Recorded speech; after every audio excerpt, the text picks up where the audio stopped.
So this is our meeting room where we will have staff devotion in the morning. We'll have staff meetings here. When people come to our premises, we welcome them here. Very nice. Bring them comfort, the listening ear, and a warm hug to show them love. How do the Jews receive this strong message from the Christians? Yeah, and the openness in them saying thank you, that you actually stand with us. Yeah. Just a hug, they can feel that they are not alone. For sure it's something that has changed. Many years ago, when 40 years ago, they started Christian Friends of Israel. And they watched the movie Chariots of Fire, and they just knew, like, it touched them so much. He really wanted to meet a Holocaust survivor. And so she made friends with a lady that was in the ghettos herself.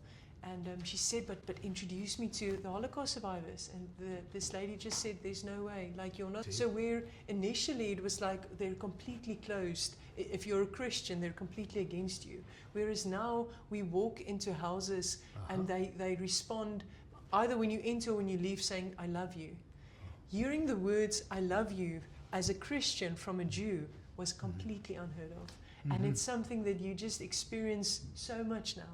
It's part of the vision that the Lord gave Sharon, saying that you're never going to be in the limelight. And through building relationship, you're going to have influence in communities. That's what friendship does. No strings attached. We walk alongside you, and the practical needs that you have, we respond to them. You are not pushing the message onto not the at Jews. All. No. We are an NGO.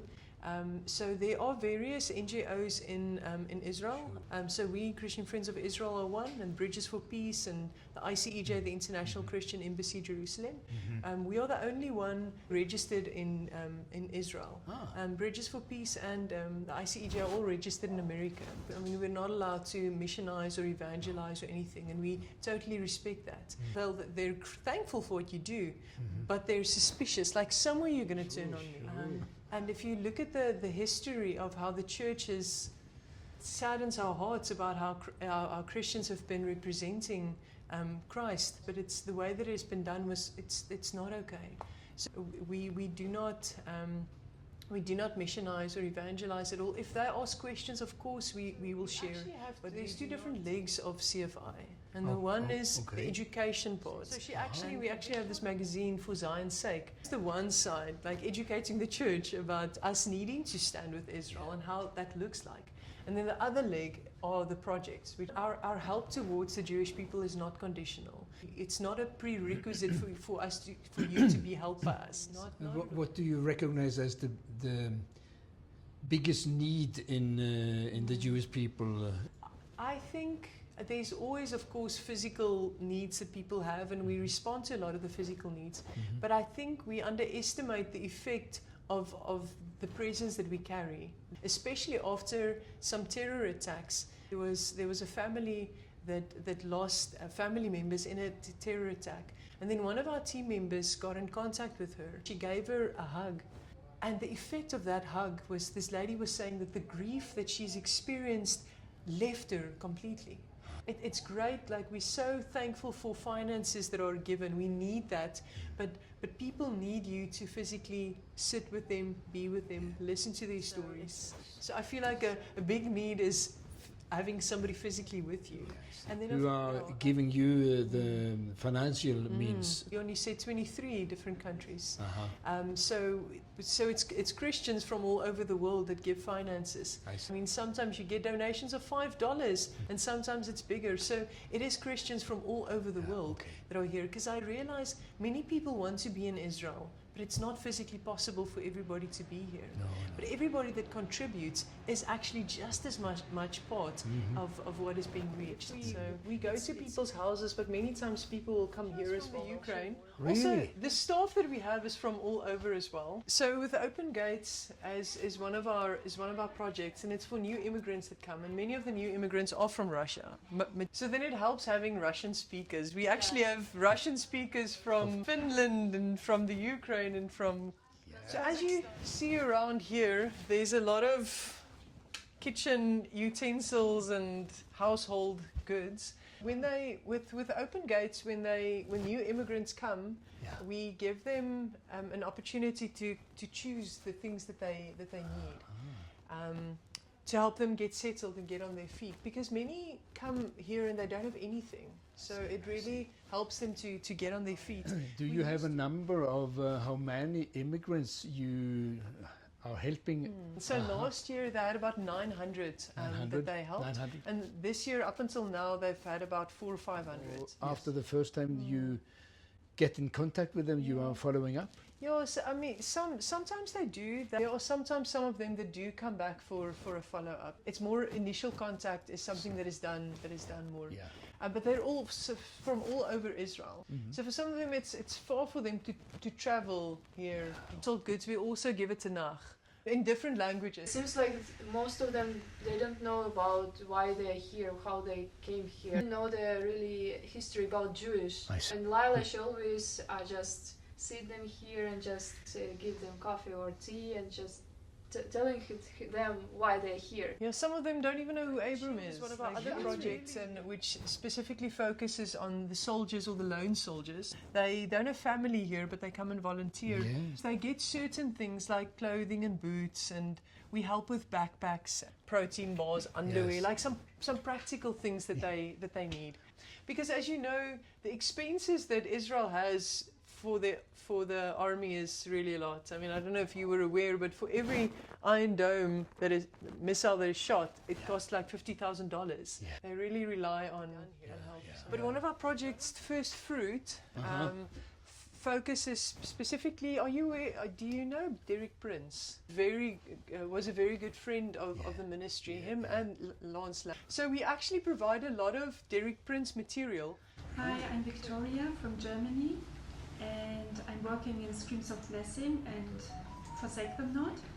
In Forsake Them Not, we are visiting the Holocaust. We just spoke about that's for new immigrants that come to Israel, and like I said, many of them don't have much or don't have anything, and to help them to get on their feet. Behind you is Under His Wings, and this focuses specifically on terror victims or stabbing attacks or anything to do with terrorism. The bridal salon, we will go inside and This is bridal salon. This is the happy place of CFI, where the happy people come before the wedding, before other celebrations when they need a dress. We have about 300 wedding dresses and also evening dresses. Provide them with these beautiful things, and it's donated from different nations. And some people have donated their own wedding dress. So it's quite a lot. And wedding in Israel, it's very expensive. All the costs, and also wedding dress is very expensive, or even to rent. So we are happy to bless. And then they will save a lot of money, and they are really thankful. When people come, they give a deposit of 600 shekels for the dress, for the wedding dress. But when they bring it back, they can get it back, except if they decide to donate it. It's unheard of when it gets to weddings anywhere. So something to really take back as an idea to the Salvation Army in Norway. So they specifically will visit the Holocaust survivors, and the older they get, the more they are open to share their stories, and there's about 4,700 of them that's still alive. Stories need to get out there. Do you document their stories in some way? I think they will, many of them. Streams of Blessing is so it works with some of the poorer communities. So actually an incredible story. Our office used to be in an area called Nera Sharim, which is a very orthodox community. There was a Rabbi Yaakov. He walked past our office and he just saw it said Christian Friends of Israel. And he was thinking, I didn't know we had any. So he goes and knocks on the door. And the friendship again started developing. And he really opened that up because he could tell them they're safe. They're not going to try to convert you. Like David Shield is our project with the lone soldiers. It's every time I see the soldiers and I see how young they are. So communities under attack. Again, there's a lot of communities specifically that has been affected by the war. Visit families there, so they're literally on the border of Hezbollah. Terrorists from Hezbollah actually coming into Israel as well. And these people had 5 minutes to grab their kids and a few things and run for their lives. So they've not been able to go back, and when they did go back, they just saw all there were so many rockets there, and the effect of the shrapnel and the damage there. And their houses have been taken over by rats and by birds and so forth. So now they need to rebuild. So we were actually able to visit a few families where we've been able to give washing machines and fridges and just various things, and just visiting them. There's not supposed to be joy in that place, but people were so hungry with somebody just being with them. Hope for the Future is our project that deals specifically, as Monica said, with the Ethiopian community that came. Again, many of them with a lot of poverty that came. They're from agricultural backgrounds. They are farmers. Now they're living here in the city. So helping with skills development, we have a project where they teach the ladies to do needlework and so forth, computer skills and learning English, various things. And then Wall of Prayer is our prayer ministry. Not having prayer is... So in 2020, she picked up the Wall of Prayer again. Pray weekly for the war. They have Zoom called prayer calls. And then First Fruits, I mentioned about Derek Prince and Lance Lambert distribute their literature, but also it's also supporting the congregations in Israel. Yes. We put our tables, so all the tables are out with some chairs, and we have lunch together. It's just something about that eating together and spending that time together. You come here to work. Are you paid in some way? No, not volunteering. But somebody must support you. Yeah, we have lunch together, have one meal a day together. We stay in apartments from CFI as well, and we get a monthly bus pass. So I mean, there's certain expenses we live in dependency on the Lord. So That's tremendous. yeah.